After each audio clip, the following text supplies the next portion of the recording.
They ignored it completely. No call, no excuse, just 3 empty chairs staring back at me while I said my vows to a room full of strangers. The guests smiled like nothing was wrong, but I saw the pity in their eyes, felt it burn through the silk of my dress. I told myself I was fine. I wasn't. 2 years later, when my 135K Porsche showed up on Instagram, my mom finally called. Her voice was tight, rehearsed. "We need to talk, family meeting tomorrow." So I said yes, and trust me, I didn't come empty-handed. Before I tell you what happened next, hit like and drop a comment telling me where you're listening from.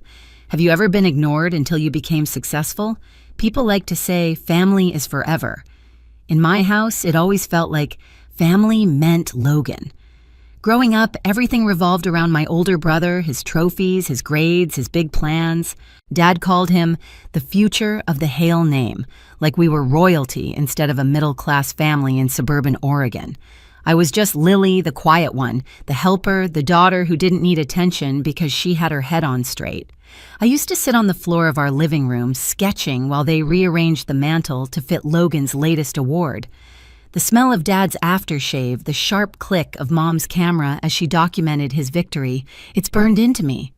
My art certificate, the one my teacher said showed exceptional promise, ended up shoved in a kitchen drawer under old coupons. I remember asking softly if they'd come to my school art show that week. Mom didn't look up from the stove. "We'll see, honey. Logan's got regionals. That was our rhythm. His needs first, my dreams second." Even when I got a full scholarship to Stanford, the first thing Dad said was, "That's great. Maybe Logan can transfer there too." It became almost funny the way their praise always circled back to him. I learned to stop asking for it. I learned to make my silence look like strength. Years later, when I met Ethan, he noticed it right away. "You talk about them like they're ghosts," he said once. Maybe they always were. Still, when I called to tell them about the wedding, I wanted to believe they'd show up. Mom's voice was polite, detached, like she was checking off a to-do list. "We'll try, sweetie, but Logan's firm has an event that weekend." Dad's muffled voice in the background, "Tell her we're busy." I remember standing by the window phone pressed to my ear, staring at the reflection of my own face, smiling too hard. Like if I smiled enough, they might feel guilty. They didn't. The morning of my wedding, I sent one last text, "There's a seat saved for you in the front row." No reply. When the doors opened, sunlight poured into the vineyard. 90 guests turned to look at me. The air smelled of white roses and champagne. Ethan waited at the altar, eyes full of love that almost covered the hollow space inside my chest. 3 chairs stayed empty through the entire ceremony. When we kissed, I heard someone whisper, "She's so strong."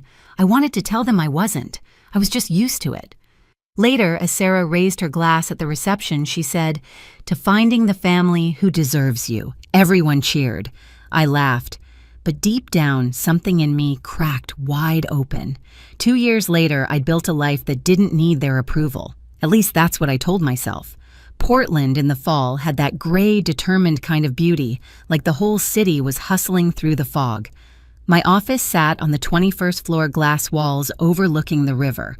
On the day the acquisition closed, the screen flashed Crescent Studio sold.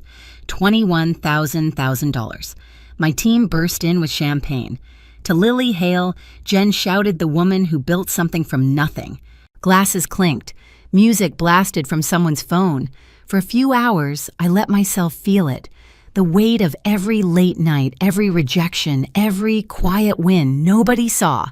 When the office finally emptied, I sat alone, scrolling through the company's Instagram page.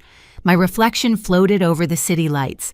Without thinking, I opened my personal account and posted a photo of the new Porsche Taycan metallic gray parked outside my house. The caption read, "Dreams realized." It wasn't bragging. It was proof to myself that I'd done it without them. 3 days later, my phone buzzed during a morning meeting. Unknown number, Oregon area code. For a second, I thought it might be a journalist. I answered anyway. "Lily." My mother's voice, soft, careful, like walking on broken glass. I froze. 5 years. Not a call, not a text. "Mom, we need to talk. Family meeting tomorrow, 2 o'clock. I laughed once, a sound sharper than I meant. "After 5 years of silence, now you want a meeting?" It's important, she said, clipped like a manager scheduling a performance review. In the background, I heard Dad tell her it's urgent. I could picture them standing in that same old colonial hallway judging the size of my success before deciding how to use it. "What's this about?" I asked. Her pause told me everything. "We'll explain tomorrow." When the line went dead, I just stared at my phone. For a long minute, I didn't feel anger or nostalgia, just a dull understanding. They hadn't changed. They'd seen the car, they'd done the math. Ethan looked up from his laptop across the table. "Everything okay?" I turned the phone face down. "My mom wants a family meeting." He studied me. "You gonna go?" "Yeah," I said. "I think it's time." That night, I sat on the edge of the bed, scrolling back through old photos, my wedding bouquet, my team's first office, the Porsche under the sunset. 3 snapshots of my life, each one missing the same faces. My mother once said I was too independent for my own good. Maybe she was right, but independence was the only thing that ever showed up. I opened my laptop and drafted an email to my attorney, "Need to review trust documentation by tomorrow morning." Because if they were calling a family meeting, I'd be walking in with something stronger than guilt. The next morning, I woke up before the alarm. The house was quiet, just the soft hum of the refrigerator and the sound of Ethan grinding coffee in the kitchen. I dressed like armor navy suit, low bun heels that clicked with intent. Ethan handed me a mug. "You don't have to go." "I do," I said, slipping my phone into my bag. "But this time, I'm not going as their daughter." He nodded once. "Remember who you are." The drive to my childhood home took 40 minutes. October light filtered through the trees, soft but cold. Every mile felt like peeling back a layer I'd worked hard to grow over. The closer I got, the tighter my chest became. When the house came into view, it looked smaller than I remembered, like time had shrunk it down to size. The white shutters, the brick porch, the same hydrangeas Mom used to water every evening, it all looked preserved, untouched by guilt. She opened the door before I could knock. Her eyes flicked past me straight to the Porsche in the driveway. "You've done well for yourself," she said. "No hello." "Yes," I answered. Nothing more. Inside, the air smelled like lemon polish and control. The dining room table was already set, papers stacked neatly beside Dad's coffee mug. He sat at the head like it was a board meeting. Logan and his wife Hannah were already there, faces arranged in a polite mask of concern. "Lily." Dad's voice carried the same authority it always did. "We appreciate you coming on short notice." "I didn't realize I had a choice," I said, taking the only empty chair. He cleared his throat. "Your brother's been dealing with some financial setbacks. The twins' tuition is behind, and their house, well, the mortgage is overdue." I folded my hands on the table. "And this involves me," how Mom jumped in, her voice trembling on cue. "You're the one who's stable now. We thought maybe you could help. Just until things turn around. Family helps family," Logan added, leaning forward like a salesman closing a deal. Then Dad slid a folder across the table. "Here's the loan paperwork. We've already filled in most of it for convenience." My name stared back at me from the signature line. Something inside me went completely still. "Convenient," I said quietly. "You must have been planning this meeting for a while." Mom's eyes darted to Dad. "Don't be dramatic, Lily. We're asking, not demanding." I looked at her. "Really?" "Because it feels like a setup." Logan scoffed. "You always think you're being attacked. You made your money, now act like family and share." Dad placed a hand on his shoulder as if to steady him. "Lily, we invested everything in you and your education. This is your chance to give back." I almost laughed. "You mean the education I paid for with scholarships? Because you didn't want to co-sign my loans, silence." Mom's voice dropped to that pleading whisper I used to crumble for. "Think about your nieces, sweetheart. They shouldn't suffer because of this." Her words hit the air like a trap. I stood slowly, walked to the window, and stared out at the neatly trimmed lawn. The same swing set where Logan once pushed me off for fun was still there, paint faded, rope frayed. Some things never changed. I turned back to them, calm now. "Where were you at my wedding?" Logan blinked. "What, my wedding? 2 years ago. Where were you?" Mom's lips tightened. "We were busy. Logan had that event." Dad added, without shame. "It wasn't convenient." The world went quiet. Even the clock on the wall seemed to stop ticking. I looked each of them in the eye. And now you're here because you saw the Porsche on Instagram. Because suddenly, I'm worth your time. No one spoke. I picked up the folder, flipped it closed, and set it back in front of Dad. You'll get your answer tomorrow. As I walked out, Mom called after me, Lily, don't make this harder than it needs to be. I didn't turn around. It's already as hard as it's going to get. In the car, I exhaled for the first time. My hands were steady. The fear was gone. Tomorrow, they'd learn what family means when the word stops being a weapon. The next afternoon, sunlight cut across the same dining room table like a spotlight waiting for its scene. I parked the Porsche out front, let the engine purr a second longer than necessary, then killed it. My heart didn't race this time. I wasn't nervous. I was ready. Mom opened the door, perfectly composed in her beige sweater set, pretending this was an ordinary family discussion. You came, she said. Of course, I replied. You said it was important. Dad was already seated, glasses on papers spread across the table again. Logan lounged in his chair, tie loosened, playing the part of the wronged son. The air smelled faintly of cinnamon, Mom's attempt to soften the edges. I placed my briefcase on the table and stayed standing. Let's get started. Dad cleared his throat. Your brother's situation hasn't improved. We'd like to finalize the loan today. Before we do that, I said, sliding open the latch of my case, there's something you should see. Logan snorted. Let me guess, more photos of your car. I smiled, small and controlled. Not quite. From the case, I pulled a thick envelope and laid it on the table. The bold header read, The Rivera Media Scholarship Foundation, 16 million Trust. What's this? Mom asked, brow furrowing. A surprise, I said softly. Since we're talking family investments, I wanted to share mine. Dad scanned the page, confusion morphing into disbelief. $16 million, every cent, I said. Legally protected, dedicated to funding education for young women in digital media arts. Logan laughed, but it came out thin. You're kidding. You put $16 million into strangers. Not strangers, I said. Girls like me. Girls who were invisible in their own homes. Mom's hand trembled.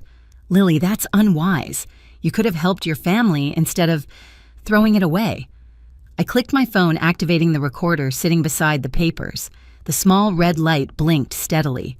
Just for transparency, I'm recording this conversation, so we're all clear about who asked for what. Dad stiffened. That's unnecessary. It's essential, I said evenly. You've all made your expectations very clear. Now let me make mine. I leaned forward slightly. You missed my high school graduation. You skipped my college showcase. You ignored my wedding. Every milestone I looked for you, every time you chose something else. So no, this money isn't for you. It's for the girls whose families can't see them either. Mom's voice cracked. We only did what we thought was best. No, I said quietly. You did what was convenient. Logan slammed his hand on the table. You think you're better than us because you got lucky, I repeated, almost laughing. You think working 3 jobs through college and sleeping in my car between classes was luck. You think every door slammed in my face was luck. No, Logan. What I am is done. For a moment, no one moved. The tension hung like smoke. Then I closed the folder, tucked it neatly into my briefcase, and straightened. You wanted to talk about family. Here's my definition: family shows up. And you didn't. Dad tried one last card, his voice low. Blood is thicker than water, Lily. Then you should have thought about that before you diluted it, I said.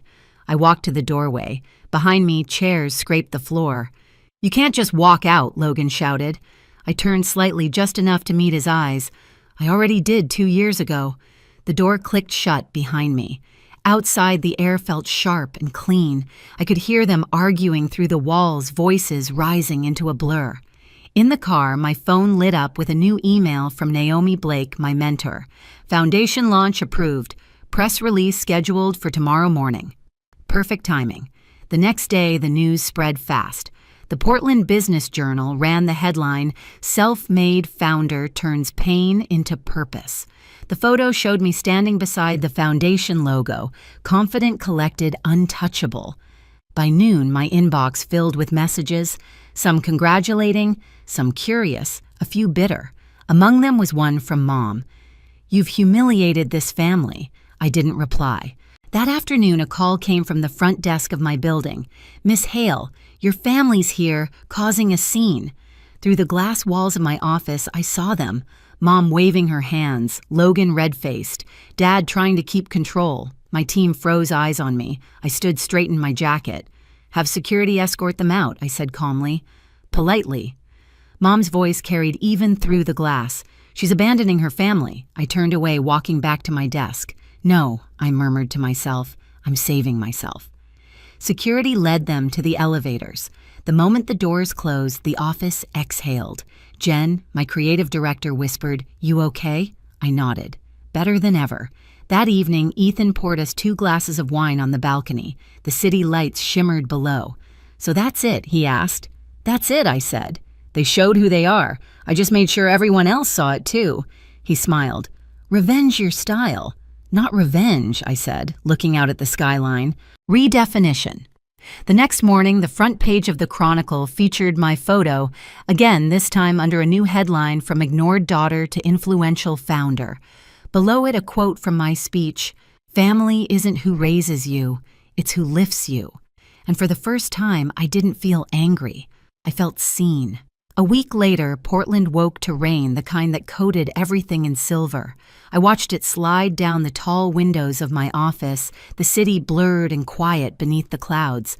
My inbox was still full of congratulations about the foundation launch, but my eyes kept drifting to one unread message. The subject line, "Family Emergency." I didn't open it. Naomi stopped by with coffee, her umbrella dripping by the door. "You did it," she said simply. 16 million protected and purposeful. How does it feel different? I admitted, like I finally stopped auditioning for a role I never wanted. She smiled knowingly. Freedom always feels strange at first. That night, Ethan and I walked home under one umbrella. For once, I didn't check my phone. The air smelled of wet cedar and possibility. A few days later, news started spreading Logan's house foreclosed Dad's firm under investigation for misused retirement funds, Mom selling jewelry for liquidity. The internet ate it up, but I didn't gloat. I just felt done. The noise no longer reached me. At the Women in Media Alliance Gala, I stood under soft lights in a navy gown accepting the Business Leadership Award. Cameras flashed, but I spoke slowly, letting every word carry the weight of closure. For years, I chased approval that was never mine to earn. Now I use that energy to build something that lasts. The applause felt different than pity. It was respect. After the ceremony, a young filmmaker barely 20 approached me, eyes shining. "Ms. Hale, your foundation. It means everything. My parents don't believe in what I'm doing, but your story." Her voice cracked. "It makes me believe in myself again." Her words hit somewhere deep where the old ache used to live. I placed a hand on her shoulder. "You don't need their permission to be brilliant." Back at home, the award sat on our mantel, where Logan's trophies used to dominate. Ethan caught me staring at it and asked, "You good?" I nodded. Better than I thought I'd ever be. The next morning, I opened the family emergency email at last. It wasn't an apology, just Mom's familiar tone, polished and manipulative. "We're struggling. Maybe we can talk." I drafted one line in response. "When you start therapy, we can talk." Then I hit send and closed the laptop. Outside, the rain finally stopped. Sunlight pushed through, glinting off the edges of the city like something reborn. For the first time in my life, I didn't feel invisible. A year later, I stood inside the Rivera Foundation's new studio, white walls, glass ceilings, sunlight spilling over rows of cameras and laptops. Laughter echoed through the space as the first class of scholarship recipients worked on their short films. I watched one girl adjust her lens with the same nervous focus I once had. Maya, our youngest scholar, looked up and smiled. "Ms. Hale, can you check this frame?" I leaned beside her, adjusting the light just a touch. "Perfect. You're seeing the world exactly how it should be seen." Behind us, a banner read, "Family isn't who raises you, it's who lifts you." Ethan arrived, coffee in hand, his grin easy and proud. "They're doing incredible work," he said. "They're doing what I wish someone had helped me do," I replied, watching Maya hit record. Outside the studio, I could see my reflection in the glass, steady, calm, whole. There were no missing faces in this picture, no empty chairs, no unreturned calls. Just a woman who stopped asking to be chosen and started choosing herself. That night, I posted a photo of the foundation team with a caption that said, "It all. Some families are built, not born." If you've ever had to walk away from the people who made you feel small, this story is for you. Drop a comment and tell me where you're listening from, because your story might be the next one someone needs to hear. And hit subscribe so you don't miss what comes next. Sometimes revenge isn't about getting even. It's about getting free.